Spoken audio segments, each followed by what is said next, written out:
In probability, two events are independent if they do not depend on each other.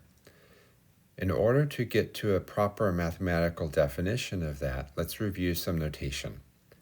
To start with, the probability of B given A means the probability that event B happens if you know that A happened, while the probability of B means the probability that B occurs. That latter case has no information about A.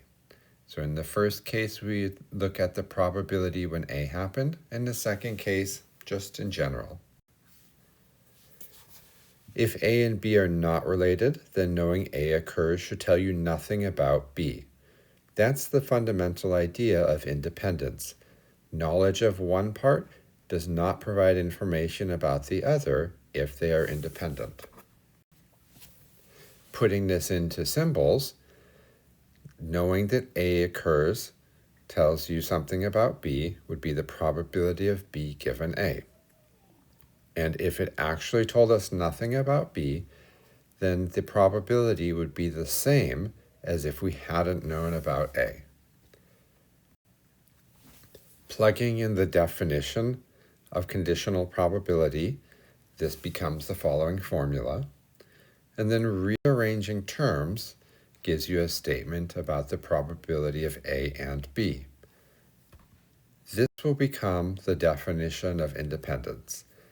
But just a reminder, that formula is just a mathematical way of saying that knowing something about one event does not provide any information about the other. And it can also be written in our conditional probability form, although in practice, the A intersect B form tends to be more helpful. Now consider an example. 40% of customers order a burger, 60% order fries, 30% order both. Based on this data, is ordering a burger and ordering fries independent? The first step is to put this into probability notation.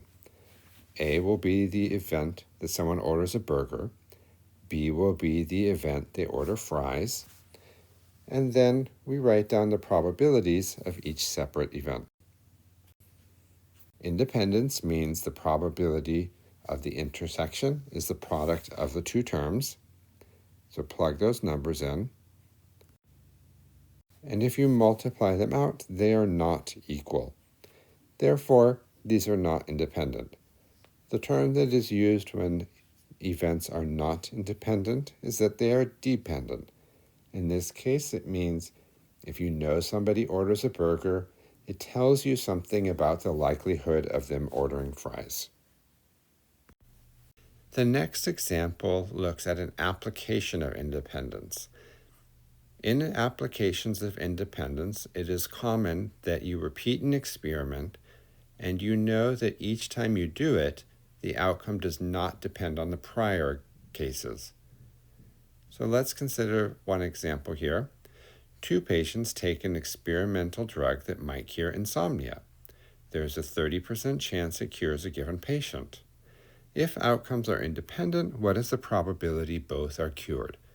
So independence in this case means that if the first person is cured of insomnia, it tells you nothing about whether the second person will.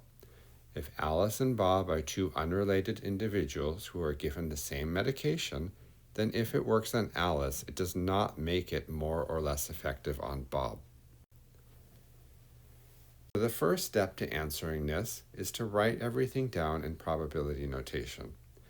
A is the event that person 1 is cured, B is the event that person 2 is cured, and they're 30% chance each. Because of independence, we know the probability that both are cured, A intersect B, is found by multiplying the two cases. So 30% times 30%, and we conclude there is a 9% chance that both patients will be cured.